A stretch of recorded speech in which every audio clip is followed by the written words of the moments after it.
근데 저 그 전에 제가 좀 궁금한 게 있는데 그 모자는 어떤 건가요? 모자? 아, 이거요? 네. 보통 이런 거 쓰는데? 보통 많이 쓰시나요? 많이 써요. 진짜요? 네.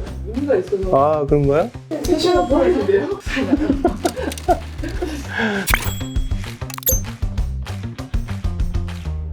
안녕하십니까. 미고성외과 강은택 원장입니다.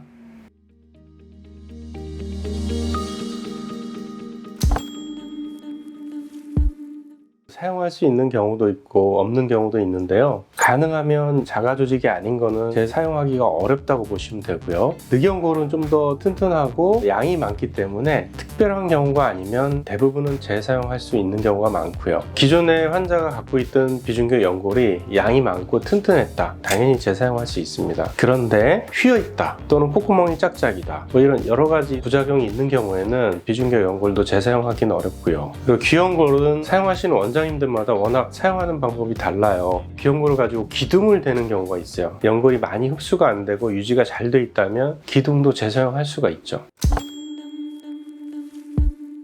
비중격 연골이 시간이 오래 지나면 석회화가 진행이 될 수가 있는데 석회화 진행이 됐다고 문제가 있는 건 아닙니다. 만약에 연골이 튼튼하다면 그거 쓸 수가 있습니다. 근데 대부분 그렇게 해서 수술하는 경우에는 비중격 연장술에 의해서 코끝이 너무 단단한 게 싫어서 재수술하는 경우가 많거든요. 그럴 때는 이제 귀연골로 대체하거나 이런 방법을 쓰게 되죠. 당연히 그거는 재사용할 수가 있습니다. 일반적으로 이제 콧등이나 콧등을 연결하는 부위에 주로 많이 사용하거든요. 근데 콧등에 근막과 연골을 다진 거를 넣어서 삽입을 했는데 높이가 마음에 안 들거나 아니면 약간의 비대칭이 있다 그러면 들어가서 그거를 다듬거나 또는 아예 빼서 완전히 다 새로 다듬은 다음에 다시 실리콘 넣듯이 넣는 방법을 할 수 있거든요.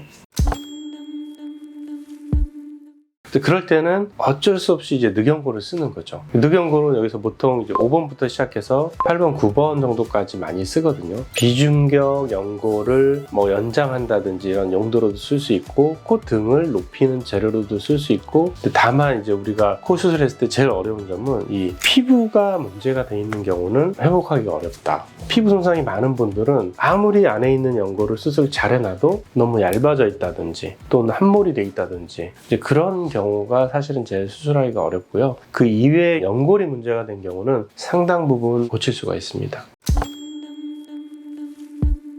한 5, 6년 전까지만 해도 보통은 피어싱 하면 이 귓볼에만 했잖아요. 근데 요새는 이제 이 사이드도 하지만 이 안쪽까지 뚫는 경우가 많거든요. 근데 이제 문제가 되는 게 피어싱 해보신 분들은 아시지만 가끔 이제 뚫었던 부위에서 이렇게 누르면 피지 같은 게 나오기도 하고 염증이 생기기도 하잖아요. 그 연골을 채취해서 코 안에다가 삽입을 했을 때는 그 구멍이 뚫렸던 부위에 표피층이 자라 들어가면서 약간 피지 같은 거를 나오게 할 수 있어요. 그래서 반드시 피어싱 했던 그 부분은 제거를 한 다음에 사용을 해야 돼요. 그래서 가능하면 요 안쪽에는 피어싱 안 하는 게 좋을 것 같습니다.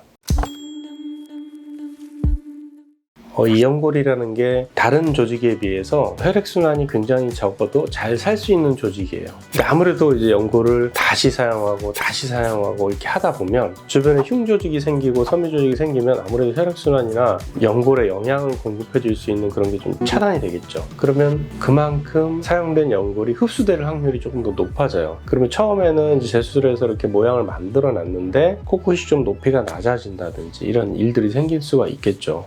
비중격이나 귀연골은 뭐 한 번 정도까지는 모르겠지만 그 이상 재활용하는 거는 쉽지 않을 것 같습니다.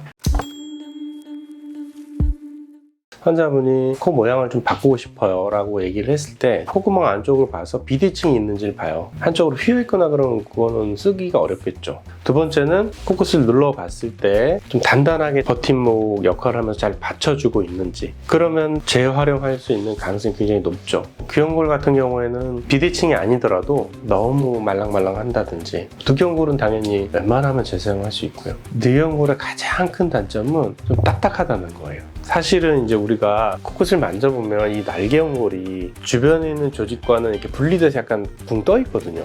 그럼 이렇게 만지면 이렇게 내려가기도 하고 웃을 때 이렇게 퍼지기도 해야 되는데 늑연골을 세워놓으면 마치 이렇게 딱 고정된 코가 되는 느낌이에요. 그러면 웃을 때 이렇게 웃으면 코끝이 그대로 유지가 되기 때문에 약간 화살 것 같은 느낌? 그래서 늑연골로 이제 코를 많이 높이신 분들은 그것 때문에 재수술하는 경우들이 가끔 있죠.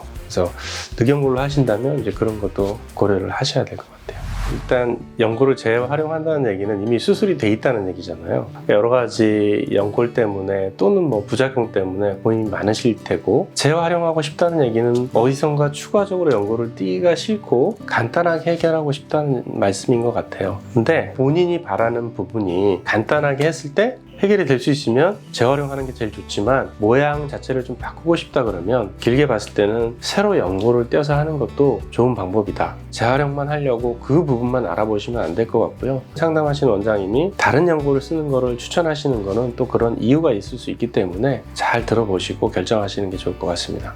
지금까지 미고성형외과 강은택 원장이었습니다. 감사합니다.